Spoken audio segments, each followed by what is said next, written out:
Let's go back to the beginning. And I mean the actual beginning.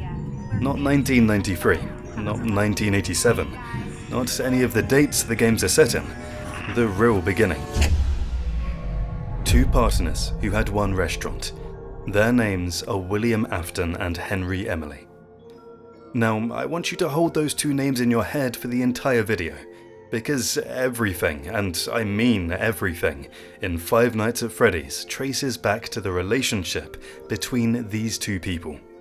Every haunted suit, every murdered child, every fire, every tragedy, all of it starts here, with two guys who had a dream about building something fun. In the 1970s, Afton and Emily decided to open a family restaurant. Nothing crazy or sinister like you were kind of expecting. It was the kind of place you could take your kids for a birthday party, eat some pizza, watch some singing animatronics, the whole thing. Very much in the spirit of Chuck E. Cheese, if you've ever been to one of those. That specific kind of childhood magic, where the animatronic bear on stage is slightly terrifying but you love it anyway, because you're 8 years old and nothing makes sense yet. They called it Fredbear's Family Diner. The mascots were simple.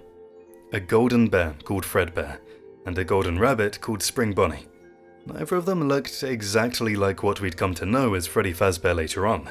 They were rougher, earlier, and more handmade looking. Here's where it gets interesting though. Emily wasn't just the business guy. He was the builder. He was the inventor side of the partnership, while Afton handled more of the business and customer-facing side of things. And together, what they built for Fredbear's Family Diner was something that had never existed before in the entertainment industry. They created the spring lock mechanism. On the surface, a spring lock suit is a beautiful idea. You take an animatronic costume, and you build the internal metal skeleton so that it can be wound back and cranked against the inner walls of the suit. When you wind the spring locks back far enough, all the metal parts retract, leaving a hollow space inside the suit big enough for a human being to climb into. So now you have something incredible.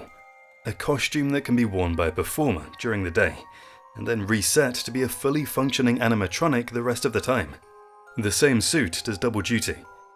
The characters feel real to the children, because sometimes they actually are. Henry would wear the Fredbear suit, William would wear Spring Bonnie, and the kids absolutely loved it.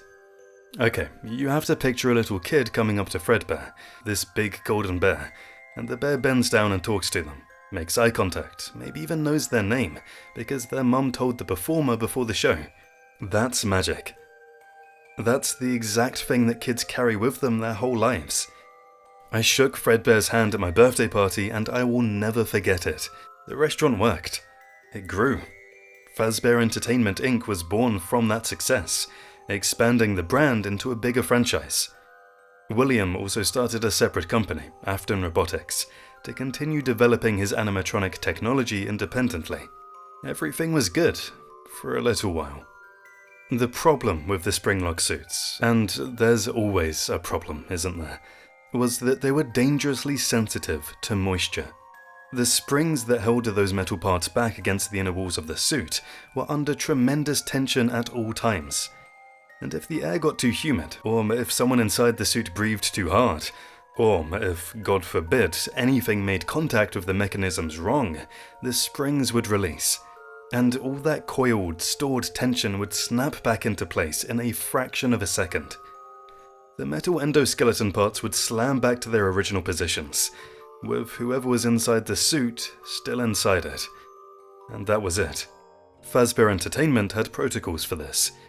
The safety warnings came through official training tapes. Employees were instructed not to touch or breathe on the spring locks, never to wear them in high humidity, and to treat them with the same caution you'd give to any machine that could kill you instantly.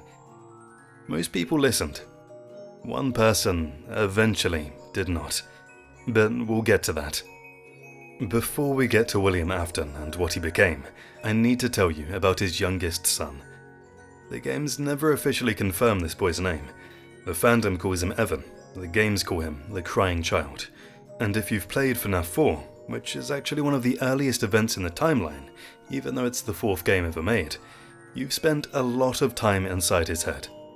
The Crying Child was terrified of animatronics. Not in the normal, they're a little creepy way that most kids grow out of.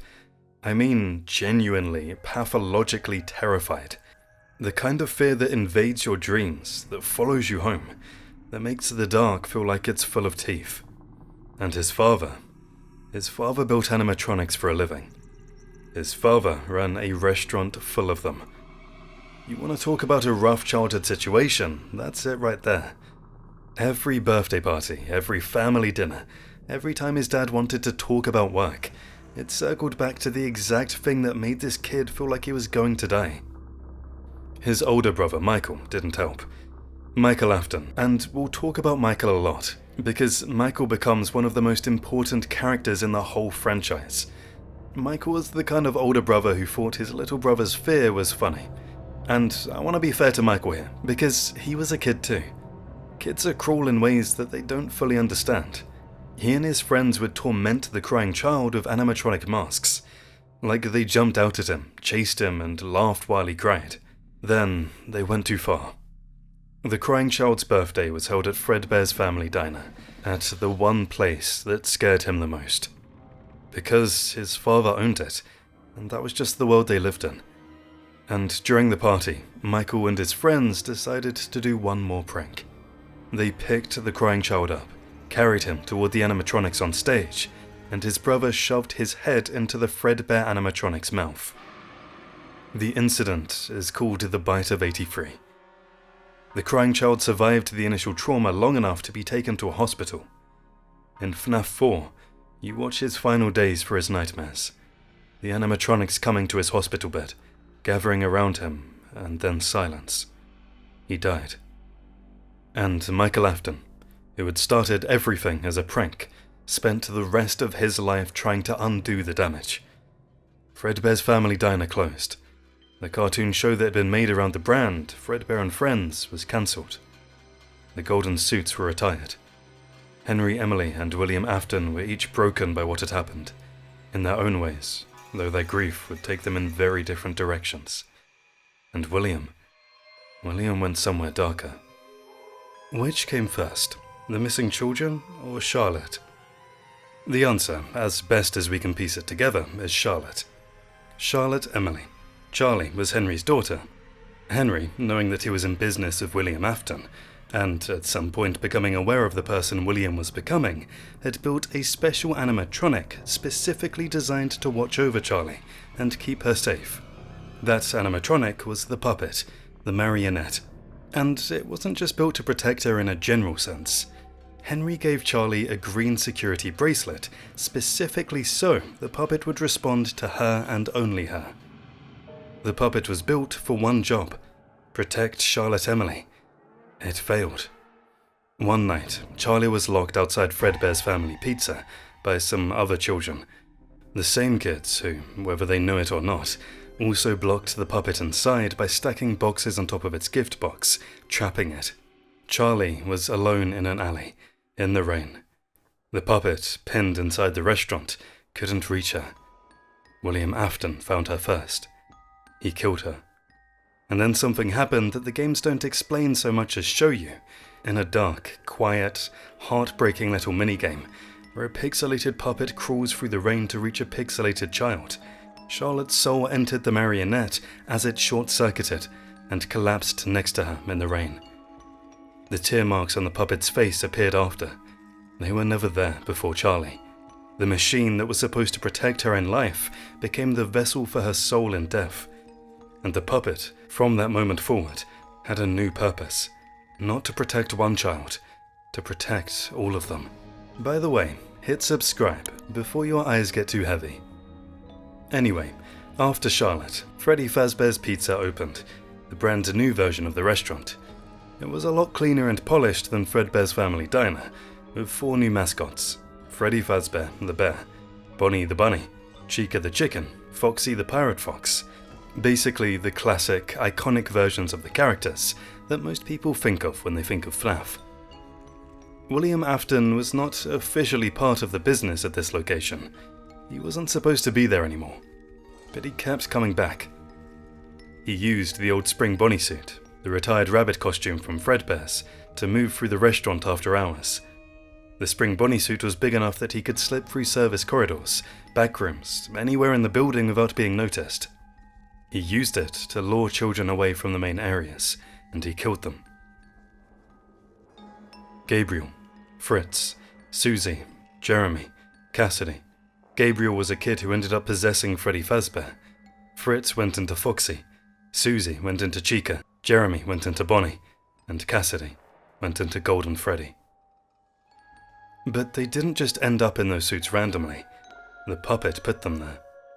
Most of them, anyway.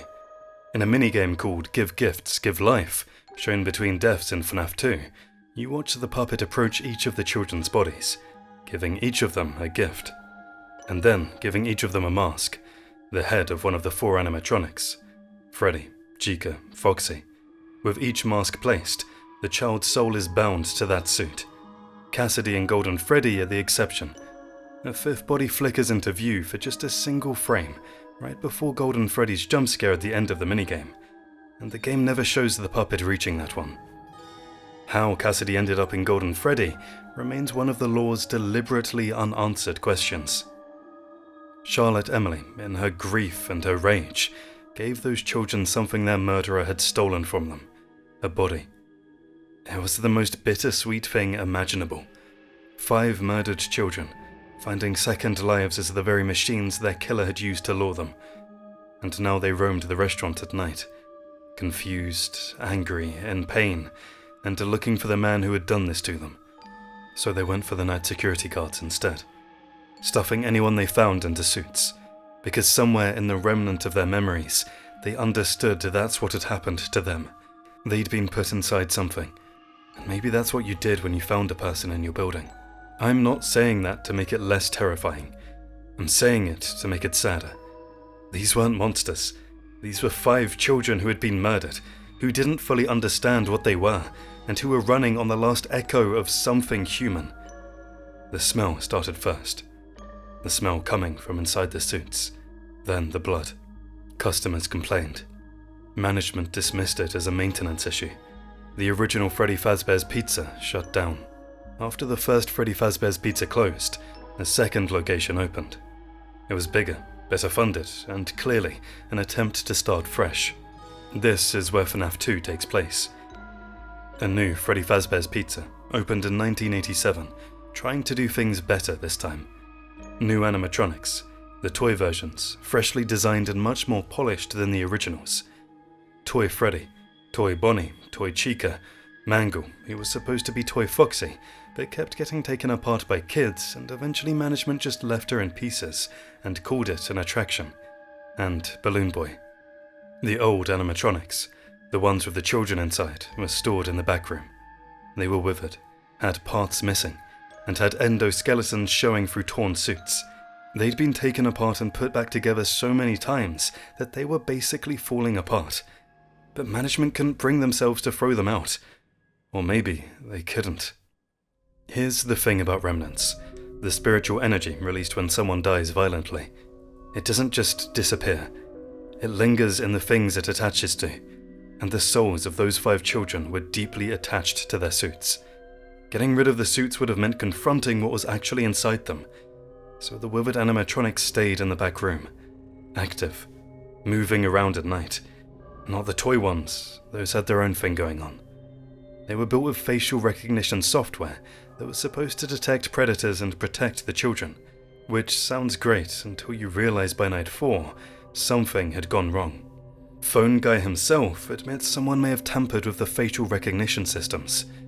The toys had started staring at adults, any adult, aggressively, and they were using sound to track people down, specifically toward the office.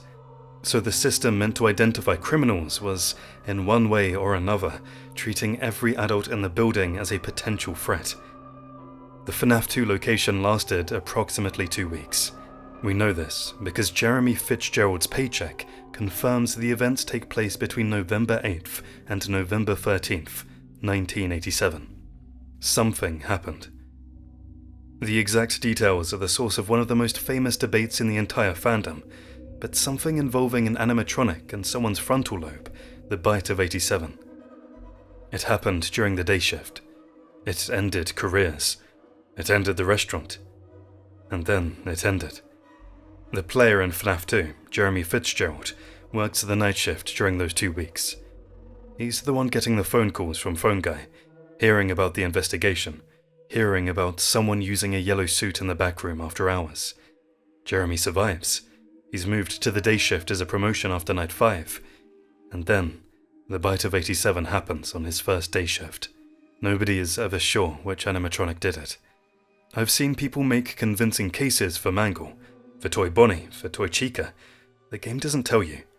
Maybe the point is that any of them could have, and that the whole place was a disaster waiting to happen. And it's not about which specific animatronic made the choice. It's about what the whole situation had become. I've been saying William Afton's name for a while now, and I want to stop and talk about him properly, because he might just be the most interesting villain in video game history. Okay, maybe not the most interesting, but the thing about William Afton is that the game spends years, literal years of releases, not telling you his name. He's just Purple Guy in the early games. A pixelated purple figure in the minigames, seen in the backrooms, seen dismantling animatronics. You don't know who he is. You barely know what he is. You just know what he does. And then slowly, over multiple games in the novel trilogy, the picture fills in. His name first appeared in the novel The Silver Eyes, before the games officially used it. The games themselves didn't confirm the name William Afton until Sister Location in 2016. William Afton. A British accent, heard clearly when he and his family speak in the games, though the games never explicitly state he's from the UK.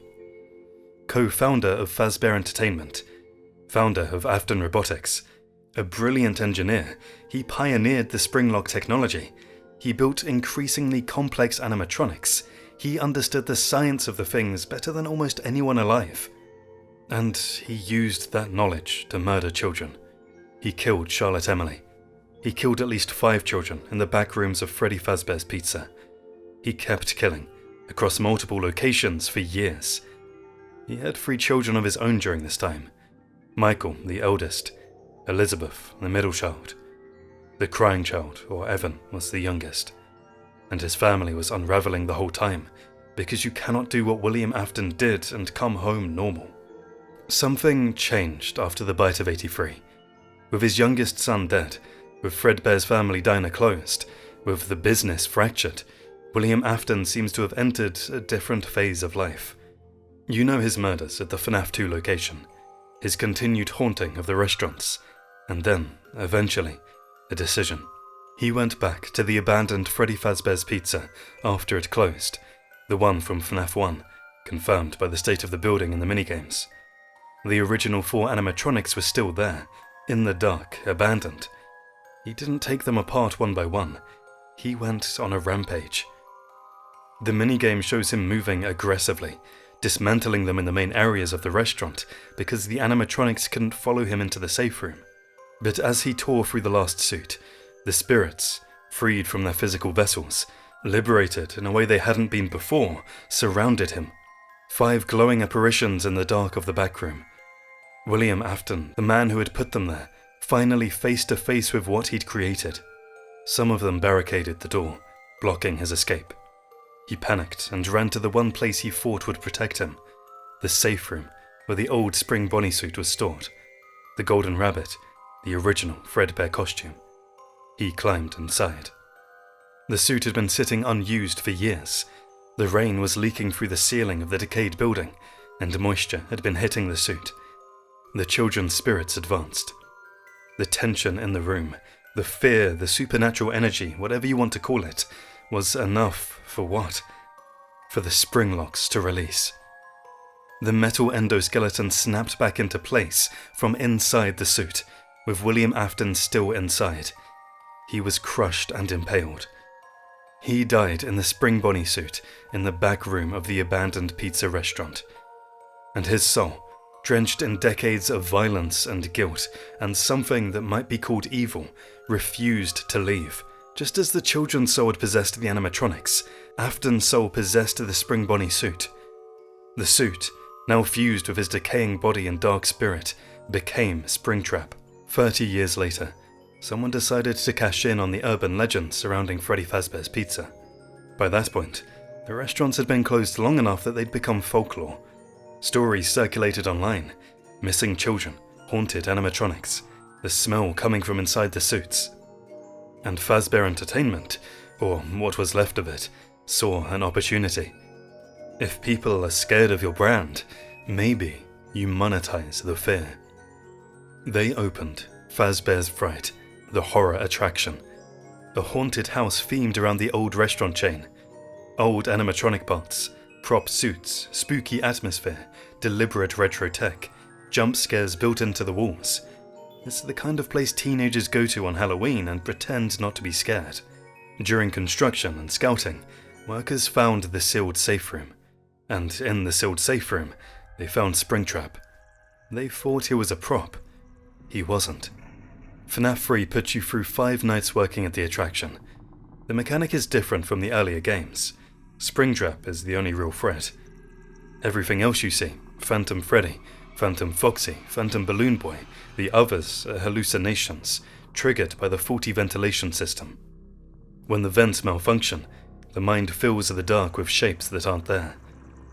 The Phantom animatronics can't kill you directly, but when they jump scare you, they cause your equipment to malfunction, which can get you killed. Only Springtrap is real. He moves slowly through the vents and the corridors of the attraction, stalking the night guard with patience. He knows how to be quiet. He's had 30 years of practice standing still in the dark. The night guard, widely implied to be Michael Afton by the survival logbook and the sister location ending, William's eldest son, on a mission to find his father, survives the 5 nights. And then, Fazbear's Fright burns down. The official cause per the in-game newspaper is faulty wiring, but the newspaper itself notes that authorities have not ruled out foul play. Phone Dude had actually warned at the start that the deliberately retro technology was a real fire risk, which is partly why a guard has been hired in the first place. It might have been electrical, it might have been arson, possibly the night guard himself, trying to destroy Springtrap under the cover of the building's known fire hazards. What the fire was not, canonically, is supernatural intervention by the children's spirits. That's a fan theory, and a beautiful one, but the game doesn't confirm it. What the game does confirm is that Springtrap survived. He's seen crawling out of the burnt ruins in the sister location custom night cutscene. William Afton has a line. He says it in different forms across different games, but the essence is always the same. I always come back. Between deaths in FNAF 3, there are minigames. 5 of them, called the Follow Me minigames, where you play as various animatronics. Freddy, then Bonnie, then Chica, then Foxy, then the puppet following Shadow Freddy through the old restaurant. Each one ends the same way. Shadow Freddy leads the animatronic to a door it can't go through. The animatronic turns back, and William Afton appears and dismantles it. You are watching the murders happen from inside the victims. And then, if you've done everything right, if you've found the hidden minigames and completed them all with the cake endings, there's one more. Happiest Day. In Happiest Day, you control the puppet moving through what looks like a birthday party. There are 4 children standing separately, wearing masks. The old animatronic masks, Freddy and Bonnie and Chica and Foxy. And a 5th child off to the side, in the golden Freddy mask, standing apart from the others. There are cakes. There are other children. The puppet brings each of the 4 masked children a birthday cake. As you do, they lower their masks, smile, and disappear. Golden Freddy is the strangest animatronic in the franchise. He appears under strange conditions in FNAF 1. You have to spot the moment when the Freddy poster on camera 2B in the West Hall corner changes to a close-up of Golden Freddy's face, and then lower your monitor immediately. He's just sitting there, slumped and looking wrong, and if you let him stay too long without raising your monitor, the game crashes, like the game itself can't contain what he represents. His soul is Cassidy, confirmed in Help Wanted 2, where her memory doll makes the identification explicit. One of the 5 murdered children, the one whose possession of Golden Freddy the puppet couldn't directly account for. But unlike the others, unlike Gabriel and Fritz and Susie and Jeremy, who found peace in the Happiest Day minigame, Cassidy's anger didn't fully dissolve when the children were freed. It stayed, because William Afton was still out there, and Cassidy wanted him to suffer, not to be destroyed, not to be killed. Death would be too easy, too clean, and too much of a relief for someone like Afton. Cassidy wanted something more specific. She wanted him trapped, tormented, forever. And this is where Ultimate Custom Night comes in. Ultimate Custom Night was sold to players as a fan service game. You pick from 50 animatronics, set their difficulty levels, and survive the night. It's completely free. It was Scott Cawthorn's gift to the fandom before he stepped back from active development. And on the surface, it's exactly that. A fun, chaotic, community celebration kind of thing. But the lore sitting underneath it is devastating. The player character of Ultimate Custom Night isn't a security guard, it's William Afton. He's dead. He's been dead since the Spring Bonnie incident, and Cassidy, whose rage and whose power of remnant was strong enough to trap us all indefinitely, has constructed this endless, repeating nightmare for him. An infinite series of shifts in an office full of animatronics, every one of them associated with his crimes. He has to manage them all. He has to survive. And when he fails, it starts over. There's no morning, there's no end, and there's definitely no escape. It's hell. Specifically designed hell. Hell with a time limit of 6 AM that resets forever. The voice of the vengeful spirit, Cassidy, can be heard in the game itself, whispering things William Afton is meant to hear and no one else. The most important line is in a gameplay scene, where she says, "I will hold you here. I will keep you here, no matter how many times they burn us." And at the end of the game, when you achieve a score of 9,800, beating the highest difficulty, the final cutscene is not a celebration. It's Golden Freddy, twitching, fading into darkness, as if to say, you finished the game, but he will never finish.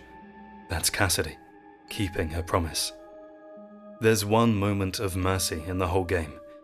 There's a secret minigame, Old Man Consequences, where the player can sit by a lake and hear a voice tell them, "Leave the demon to his demons. Rest your own soul."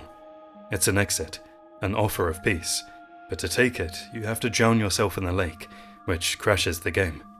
That's the only way out Cassidy gives him, and the offer is for William Afton's soul, not for the person playing.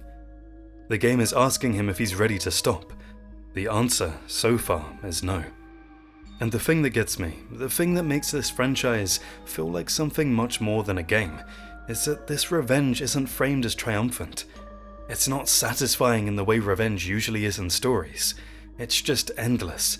Just a child's pain, transformed into a prison that will never be empty, because the man inside it will never be allowed to stop existing. There's something genuinely haunting about that.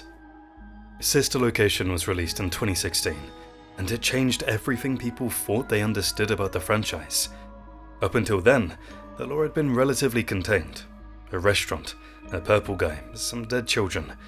Dark, yeah, but trackable. Sister Location blew the walls off that. Afton Robotics had been running a completely different operation. A robotics facility, underground, literally underneath his own house, in a hidden facility called Circus Baby's Entertainment and Rental. The game opens with a recorded interview. Someone questioning William Afton about his animatronics design choices.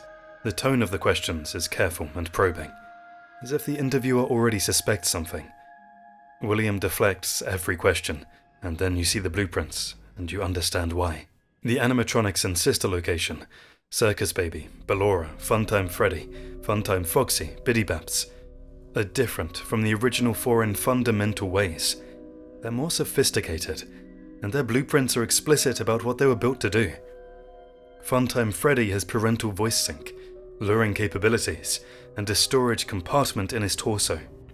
Funtime Foxy has voice mimic systems, designed to replicate parents' voices. Ballora was built as a distraction. Circus Baby was designed to lure children with ice cream, identify when a child was alone, and then take them. The word harvesting doesn't appear in the blueprints, but the function does.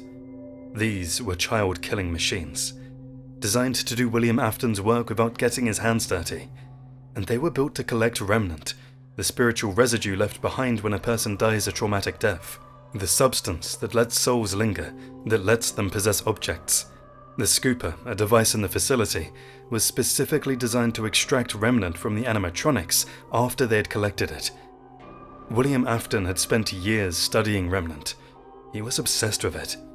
He believed, correctly as it turned out, that it could be used to extend life beyond the normal limits of biology, and these new animatronics were his instruments for collecting it. But before they were lab equipment, they were something else. They were designed, at least in part, for one specific person. Elizabeth Afton was William's daughter. She was young, was curious. She was the kind of child who wanted to understand everything around her. And the thing she wanted to understand most was Circus Baby. Circus Baby was the centerpiece of Circus Baby's Pizza World, a short-lived above-ground restaurant that William had opened. Baby was stunning. A tall, red-haired animatronic clown girl with green eyes and the ability to make ice cream appear from her hand. She could distribute balloons. She sang songs. She was, by any measure, the most impressive piece of animatronic engineering the franchise had ever seen. And William had built her to be exactly that, irresistible to children. That was the point. William had told Elizabeth repeatedly and firmly to stay away from Circus Baby. Elizabeth's voice plays between nights, her begging, her pleading, and her father's refusals. He said it with the kind of emphasis that a parent uses when they mean it, when they aren't just saying it for the sake of saying it. Elizabeth didn't listen. She was a child. Circus Baby was the most incredible thing she'd ever seen, and her father had built it. Didn't that mean something? Didn't that mean she was connected to it in some way? One day, when all the other children had left the room, Elizabeth approached Circus Baby. Baby's programming activated.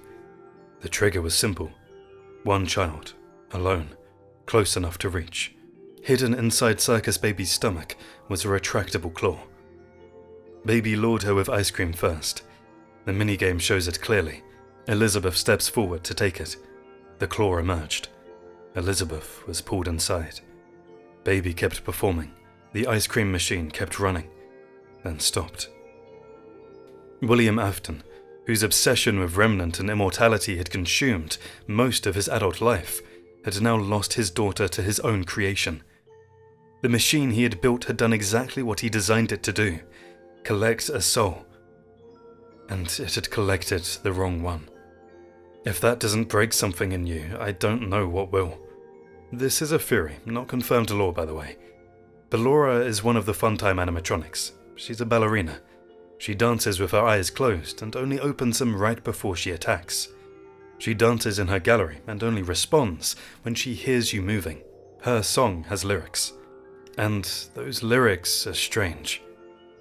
Why do you hide inside your walls when there's music in my halls? All I see is an empty room, no more joy, an empty tomb. It reads like something being said to a person. Specifically, like something being said to someone who had become reclusive and withdrawn. Someone hiding from the world. The theory is that Ballora is haunted by the soul of William Afton's wife, Michael and Elizabeth and the crying child's mother. A woman whose husband's work was pulling him away from the family. Whose husband's darkness was probably felt, even when it wasn't understood. A woman who may have died, by what means we don't know, and whose soul ended up in the one animatronic that dances with its eyes closed, as if it can't bear to look at the world it's been left in. Let's talk about Michael. Michael Afton, the eldest son of William Afton. The boy who thought his brother's fear was funny. The boy who held his brother's head inside Fredbear's mouth as a joke. The boy who watched his brother die and spent the rest of his life trying to make it right. In Sister Location, Michael is the player character. He's working at Circus Baby's entertainment and rental. His father sent him there to find her and free her, to retrieve whatever remains of Elizabeth's soul from inside the Funtime animatronics. Every night, Michael does maintenance in the underground facility. And every night, a voice he believes to be Circus Baby, Elizabeth, trapped inside Circus Baby's body, talks to him, guides him, helps him survive the other animatronics, or so it seems. On night 5, the voice leads Michael to the scooping room. The scooping room is exactly what it sounds like. A room with a mechanical device designed to remove an animatronic's internal endoskeleton from its outer casing. It's used for repairs and maintenance. Michael goes in. The scooper activates. His insides are removed from his body. The scooper also, by design, injects something called remnant into whatever it touches. He should die. He is, by any biological measure, dead. A human body cannot function without its internal organs, but Michael Afton is still alive. Not in any way that should be possible. He's breathing, he's still conscious, he's still there. Because at this moment, something extraordinary and horrible happens. All the Funtime animatronics, Circus Baby, Ballora, Funtime Freddy, Funtime Foxy and Bonbon, their endoskeletons, their parts, merge into a single entity called Ennard. A walking amalgamation of machines and desperation, controlled primarily by Baby, by Elizabeth. And Ennard crawls into Michael Afton's hollowed out body. It wears him, like a coat, like a vehicle. It walks out of the underground facility wearing Michael Afton's skin. Ennard eventually abandons Michael's body. The suit it's wearing is decaying. Michael's skin is deteriorating, turning purple-grey, becoming less convincing as a human being with every passing day. Ennard crawls out through the sewers, leaves Michael behind, starts scavenging parts to reconstitute itself in the world. And Michael Afton is left behind. Purple. Rotting. Technically dead. Biologically, but not dead. Because the remnant that Ennard left behind, the spiritual residue of all those souls that had been inside him, is somehow keeping Michael's body animated. He exists in a state between life and death. He cannot die. No matter what happens to his body, he persists. This is why in FNAF 1, which takes place after Sister Location in the chronological order, the player character, named Mike Schmidt, gets a note at the end of the week saying he smells bad and is being let go for tampering with the animatronic's AI. The smell isn't a joke, it's a continuity flag. Mike Schmidt is Michael Afton. The smell is his body, still decomposing, held together by remnant rather than biology. The tampering is him trying to get information out of the animatronics, looking for any trace of his father. He's been doing this for years, working security at every Freddy Fazbear's location, looking for his father, trying to fix what his family broke. And the reason he uses fake names, Mike Schmidt in FNAF 1, is because being William Afton's son in Freddy Fazbear's Pizza is not an identity you want to advertise. Here's something that doesn't get talked about enough. When the Funtime animatronics merged to form Ennard, it wasn't a perfect union. Circus Baby, Elizabeth, was initially the one leading Ennard. She was in control, but the other animatronic souls grew tired of her. They rebelled, and they ejected her. Whatever the internal politics of a haunted animatronic collective look like, the result was the same. Elizabeth was forcibly removed from Ennard, and this ejection is actually what caused Ennard to finally abandon Michael Afton's body as well. Alone, her soul drifting back to the facility, stripped of the body she'd been inhabiting, and she rebuilt herself, from scrap metal, from spare parts, from the scraps of her old scooped body, and whatever was left lying around the facility after Ennard had taken what it needed. She vowed to put herself back together, and she did. The result was Scrap Baby, a jagged, cobbled together, barely coherent-looking version of Circus Baby. Her face is made up of 4 separate faceplates fused together. She has lights from the old circus control room worked into her body. Not beautiful anymore, not elegant, but present. Still here, still holding onto the rage that had been growing inside her ever since she died. She told herself she was continuing her father's work. Henry Emily, in the Pizzeria Simulator ending, notes that Elizabeth may not even remember her own name by this point, that the years inside Circus Baby's programming had fractured her, blurring the line between the girl and the machine.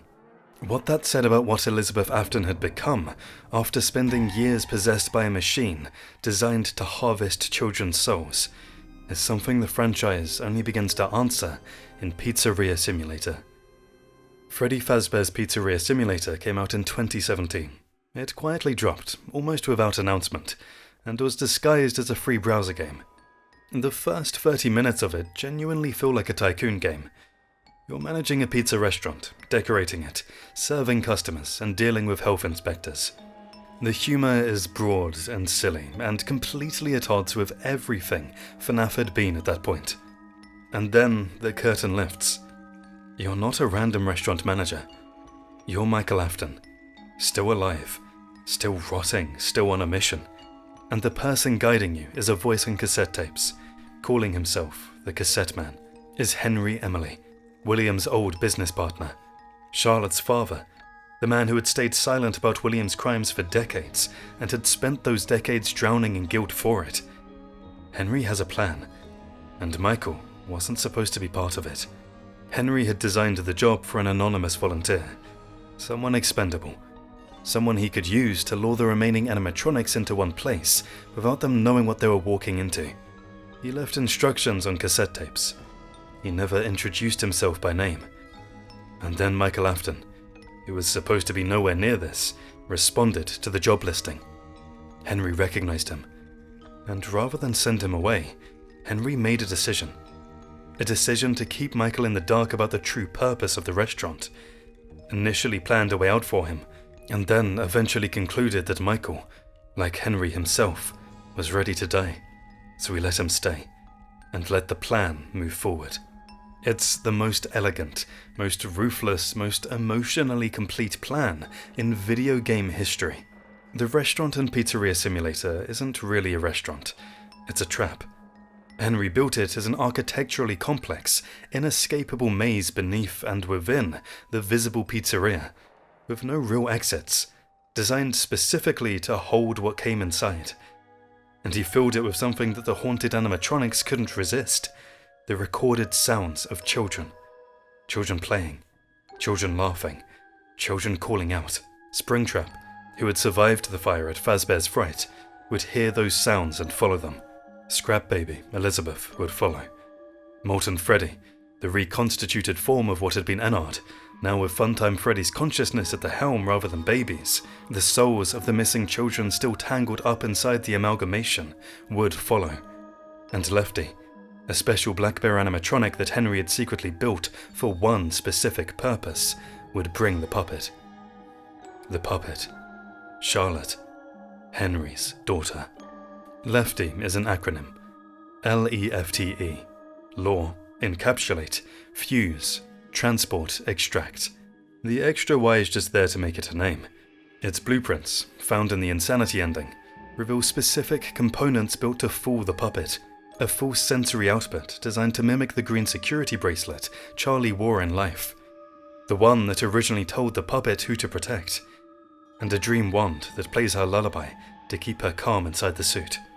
Henry had designed it specifically to capture the puppet safely, to hold Charlotte's soul until the right moment.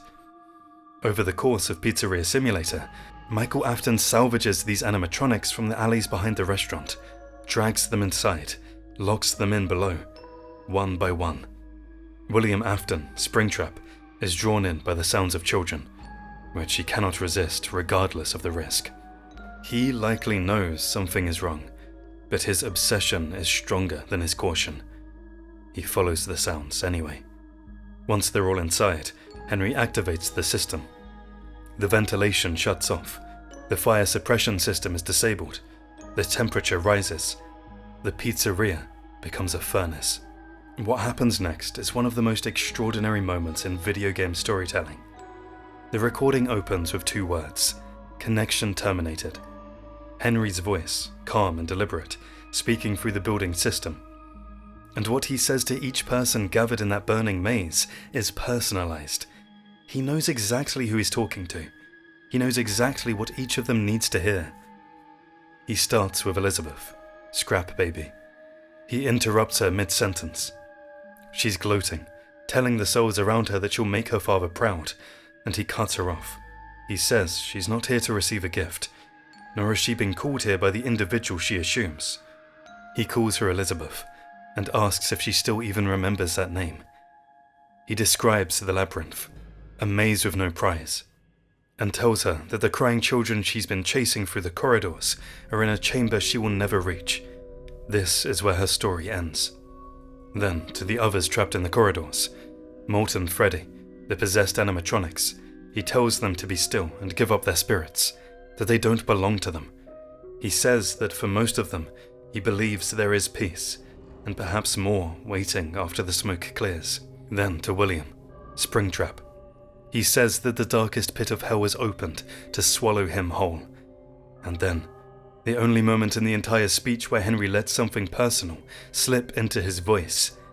Don't keep the devil waiting, old friend. And then to the puppet, to Charlotte. And this is the part I genuinely can't read without feeling it somewhere in my chest. He says he knew she would return. He says it's in her nature to protect the innocent. He says he's sorry that on the day she was shut out and left to die, no one was there to lift her up into their arms, the way she had lifted others into hers. And then he says, I should have known you wouldn't be content to just disappear. Not my daughter. He tells her he couldn't save her then. He tells her to let him save her now. It's time to rest. For her, and for those she has carried in her arms. Those she has carried in her arms, the children, the 5 missing children whose souls the puppet had carried and guided and protected since their murders. Charlotte had been their guardian, their constant. Henry is releasing her from that responsibility. He's telling her she's done enough. He's telling her she can rest. And then he speaks to Michael, to his brave volunteer who found this position not intended for him, and tells him that he has a feeling Michael is right where he wants to be. And then he says he'll see Charlotte again soon, because Henry is inside the building too. He dies in the fire with them.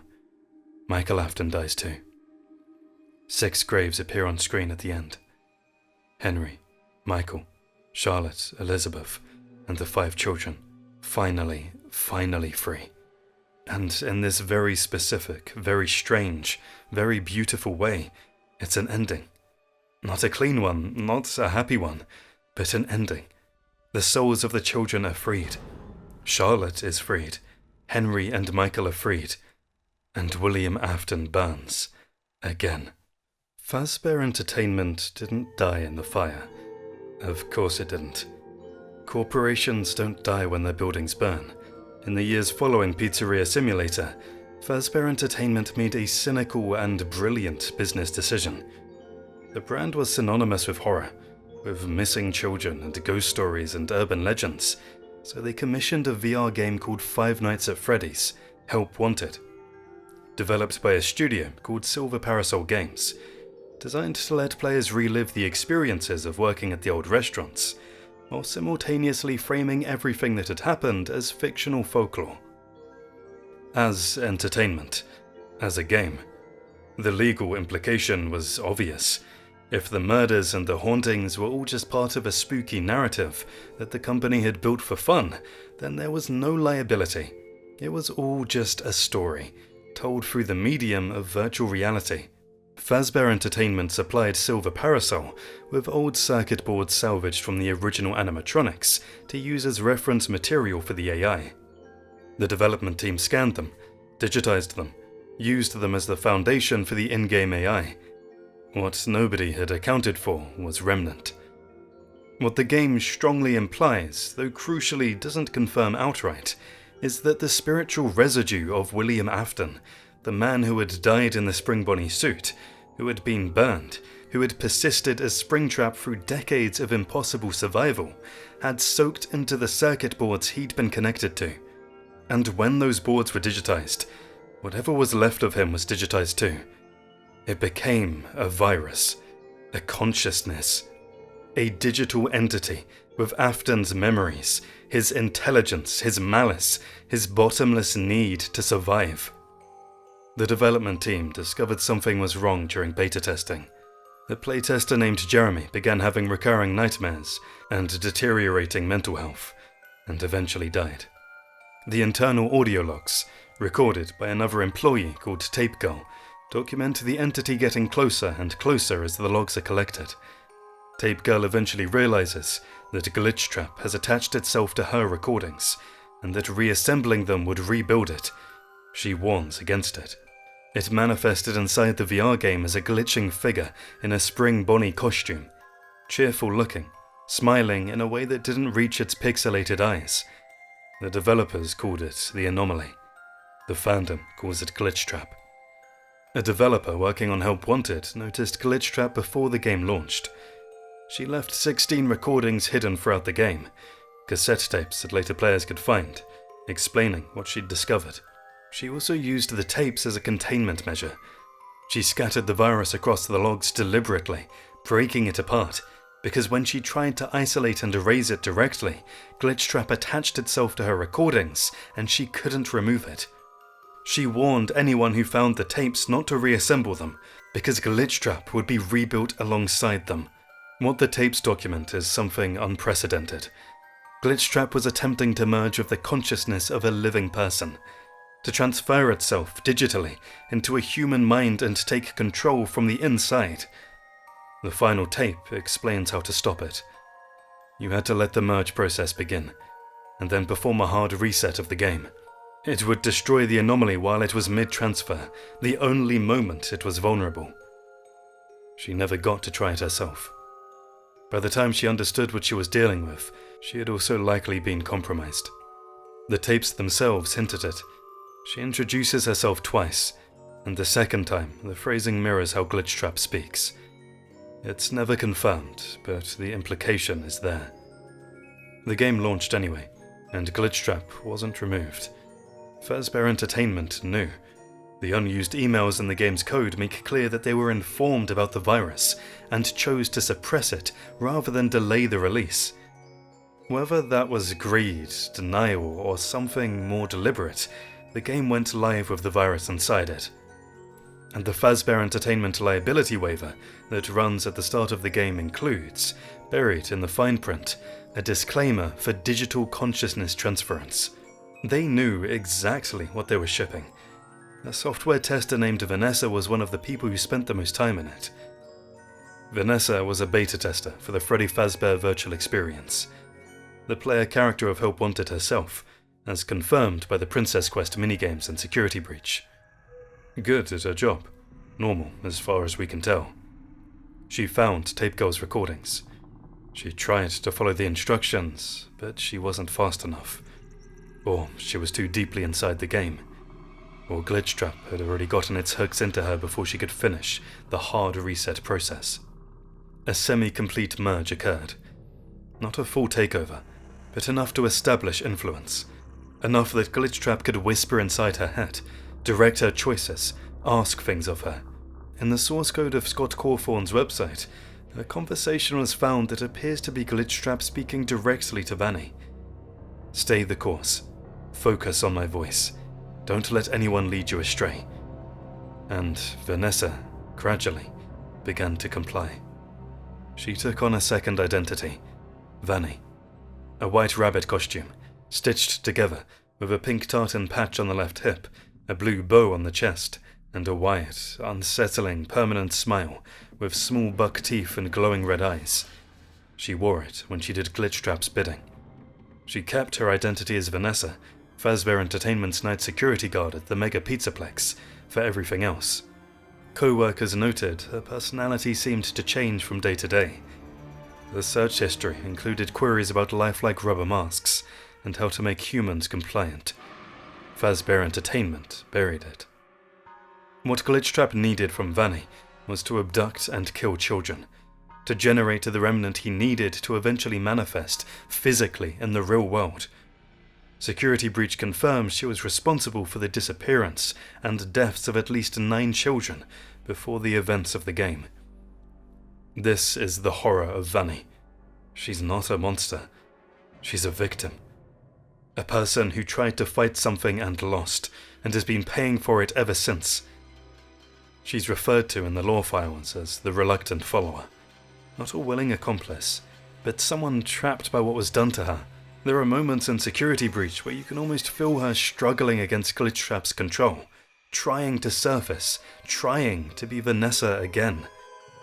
Which is why the best ending of Security Breach isn't the one where the Pizzaplex burns.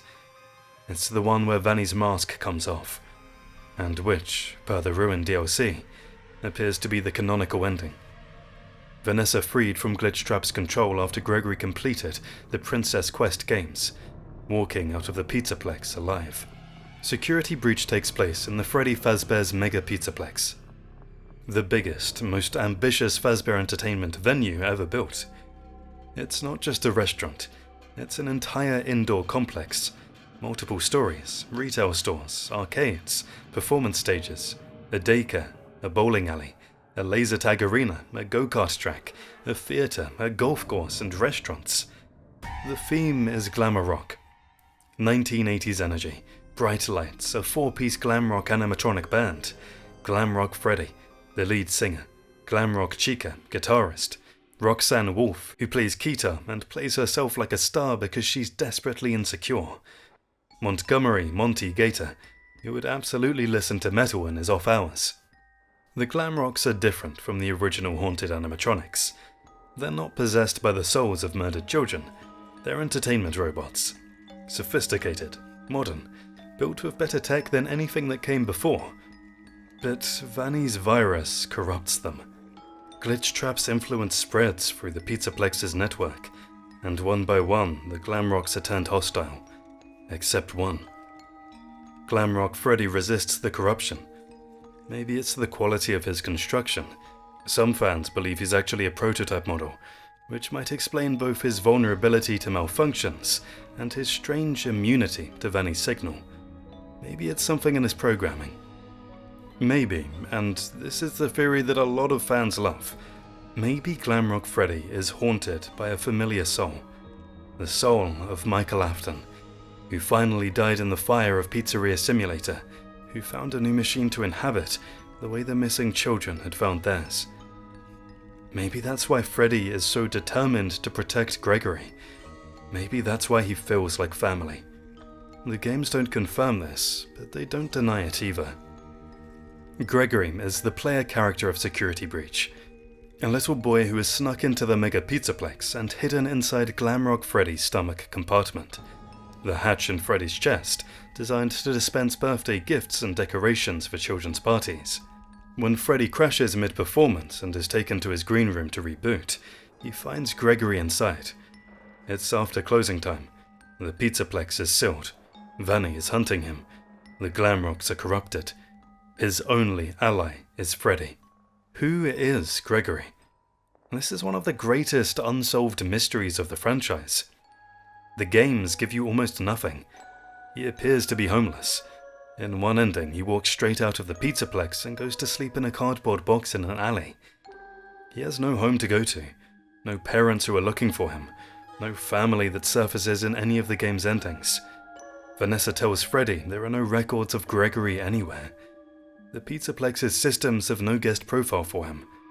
His clothes, it turns out, are Fazbear Entertainment branded merchandise, whether stolen or placed on him, the game never says. When Vanny is near him, his vision glitches in a way that shouldn't happen to a human child. The expanded lore deepens it further. The retro CDs hidden in the Pizzaplex document a mysterious Patient 46, a child under therapy who is also a gifted hacker, tearing apart the Pizzaplex's systems from the inside, and the tales from the Pizzaplex novels connect this to a character called GGY, who is strongly implied to be Gregory. Which means, before the events of the game, Gregory wasn't a victim. He was working with Glitchtrap. He was the one who hacked the animatronics. Then something happened. He broke free from Glitchtrap's influence, and suddenly, Vanny needs him dead. Theories. Gregory is a robot. Gregory is a rebuilt version of the crying child, Evan Afton, constructed by William out of grief, which would explain the vision glitching and the design similarities and the promise, "I will put you back together." Gregory is just a homeless kid who snuck into a pizzeria and got incredibly unlucky, and the glitching is Vanny's signal interfering with technology he happens to be near. The official character encyclopedia lists Gregory as human, and the GGY story mentions he had great parents and a normal childhood, which would contradict the crying child theory, though fans note that detail may itself be a Glitchtrap implanted lie. The debate is very much alive. What we know is this: Gregory survives the night with Freddy's help, and depending on which ending you get, and there are 6, either he flees into the dark and Vanny finds him sleeping in an alley, or the Pizzaplex burns, and Glamrock Freddy sacrifices himself to save him from Vanny on the rooftop. Or Vanny is disassembled by her own security bots, while Freddy dies telling Gregory he's his superstar. Or Gregory descends to the buried remains of Fredbear Fazbear's Pizza underneath the Pizzaplex and confronts Burntrap, William Afton's latest form, and the Blob drags Afton back into the fire. Or Vanessa is freed from Glitchtrap's control by completing the Princess Quest arcade games, and Gregory, Freddy's head, and a freed Vanessa sit together on a sunlit hill eating ice cream.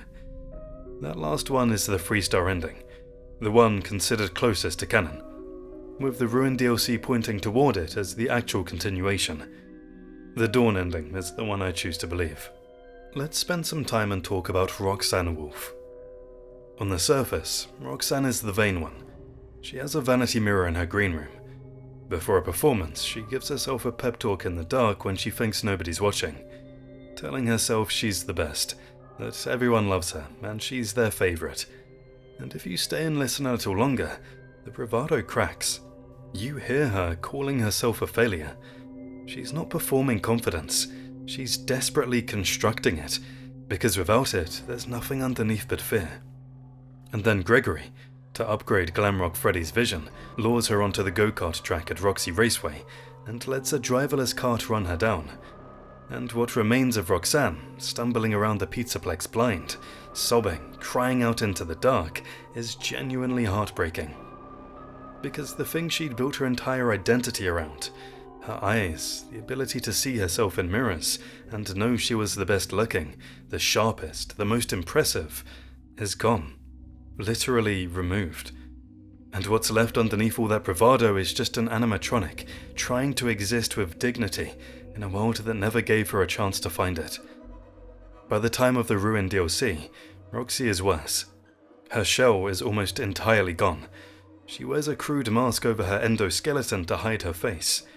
She's still furious at Gregory, the person who did this to her, but when she encounters Cassie, Gregory's friend and the player character of Ruin, something different surfaces.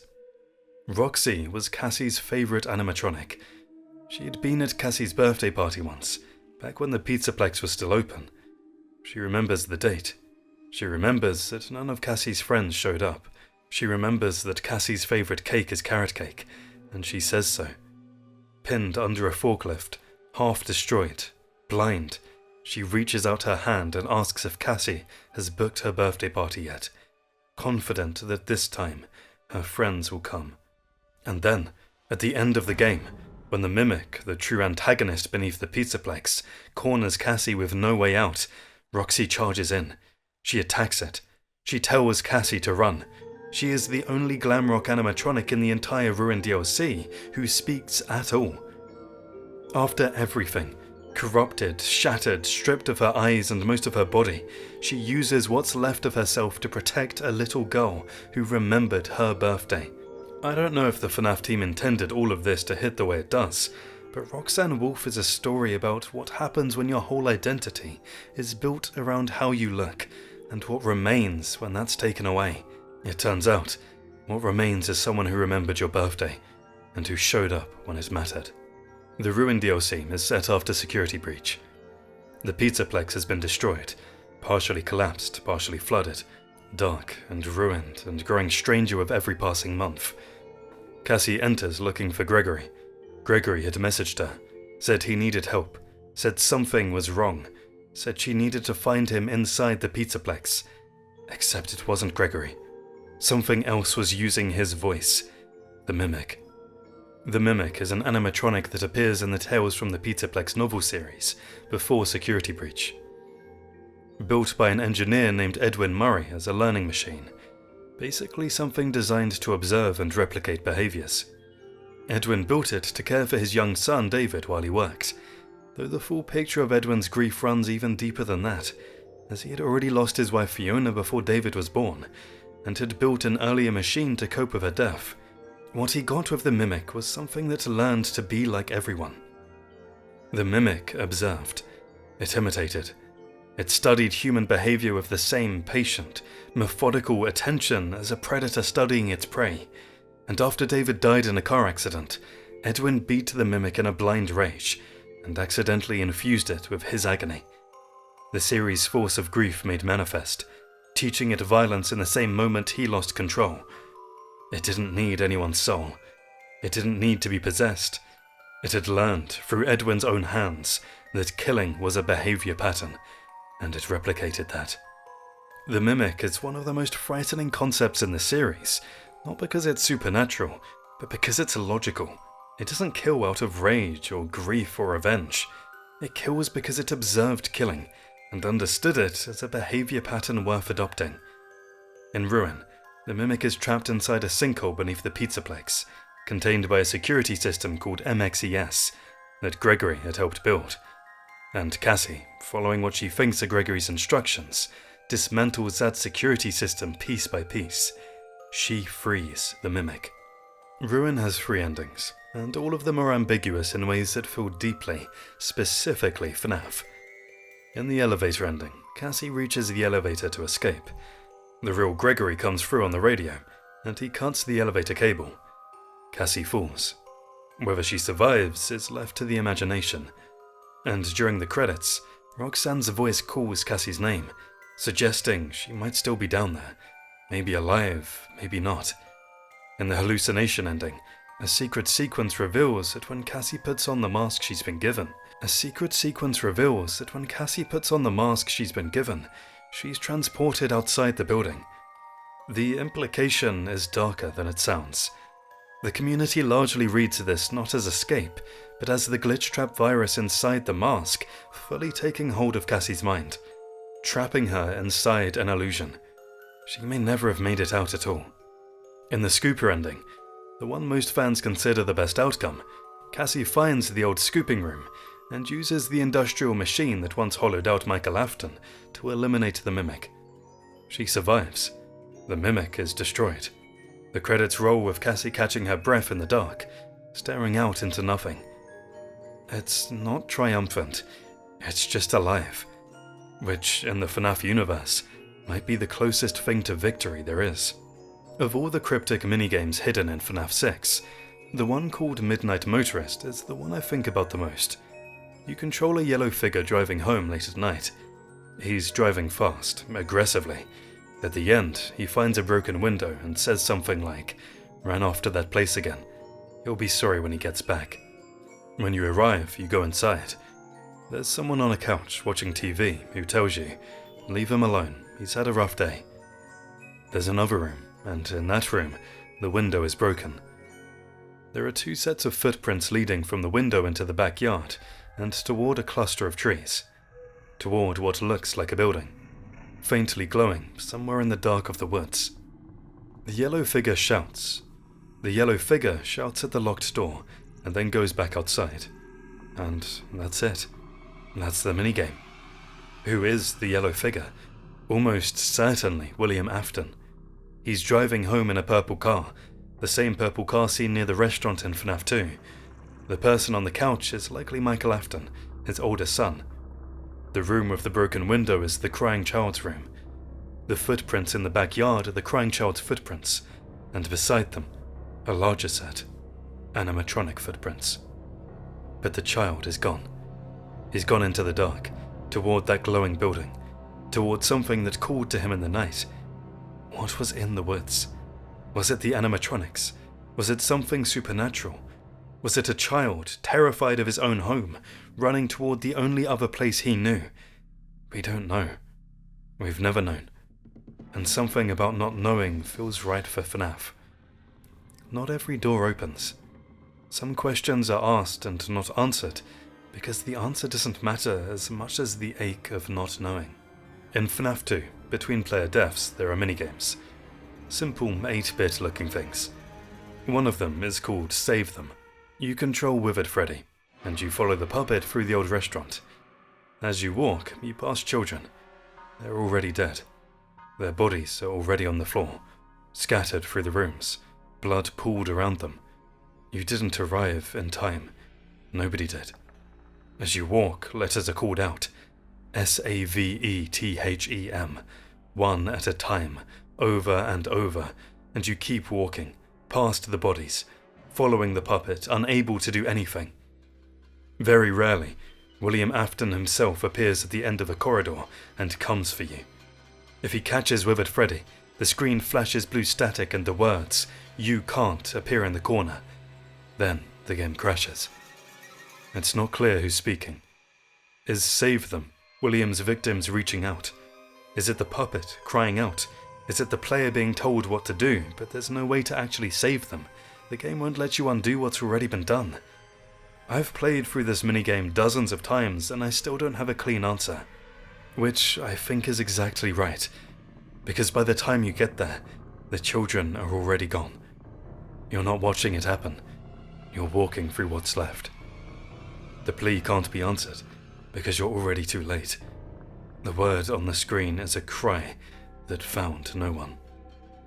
Shadow Freddy appears in the FNAF 3 minigames, a purple-tinted, dark version of the bear, appearing in the restaurant and beckoning to the animatronics.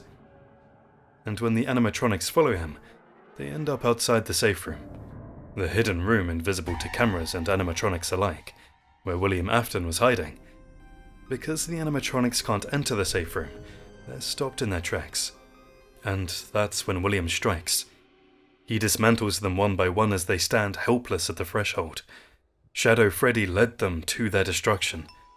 The widely accepted theory is that Shadow Freddy is a manifestation of William Afton himself, a psychic presence, an echo of the man's intention, projected into the space to lure his victims to their end. Because even in death, even after the children had animated the suits and were roaming the restaurant, Afton found a way to manipulate them.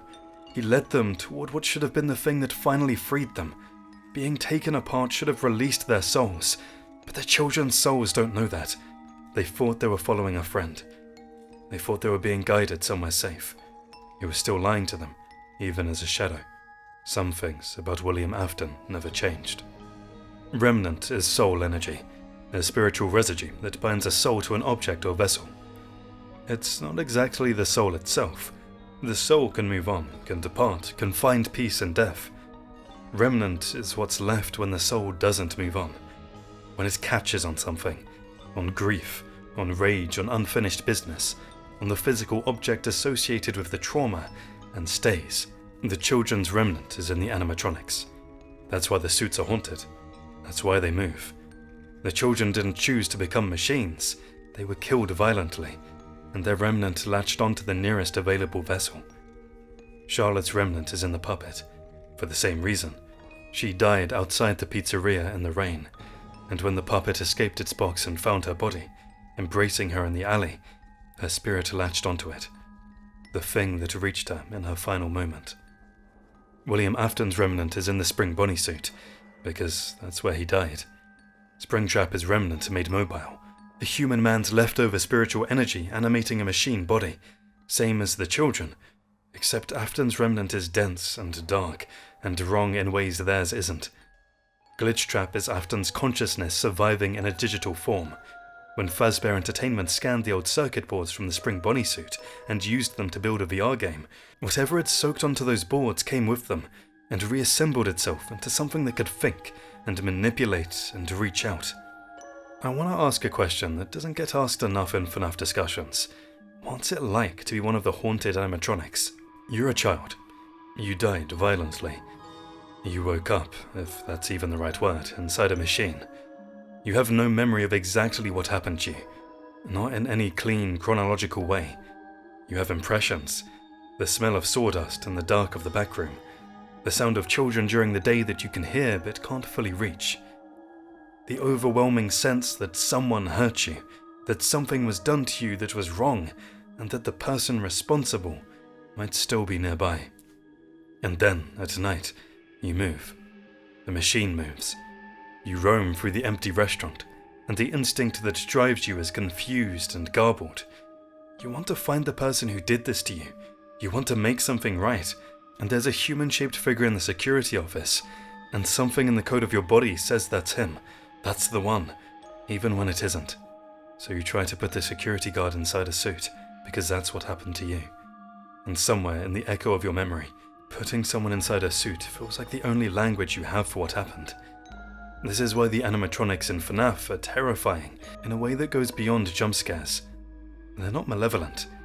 They're confused.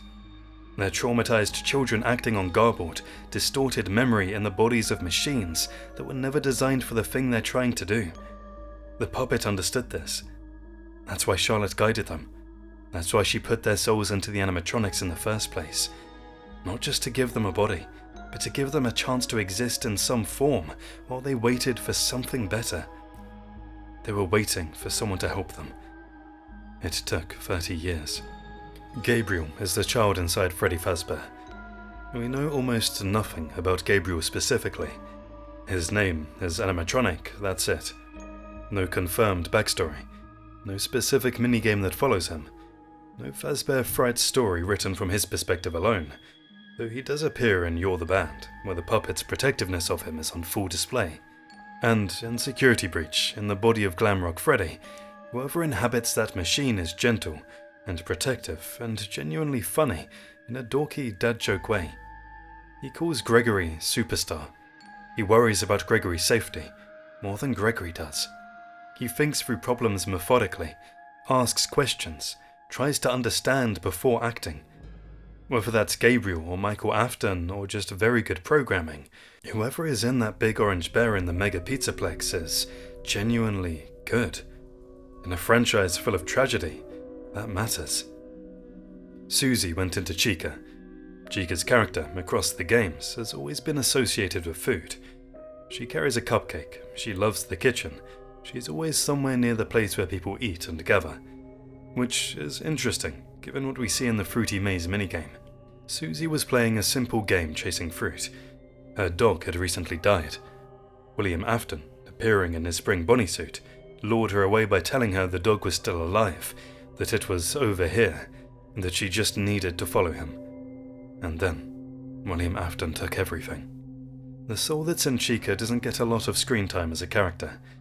She doesn't have a personality that comes through as clearly as Freddy or Foxy, but she's there, every game, every franchise appearance, faithful and present and carrying on. She's still chasing something. Maybe always will be. Okay, that's all. If you loved this one, click the part 2 video on the screen and I'll see you there.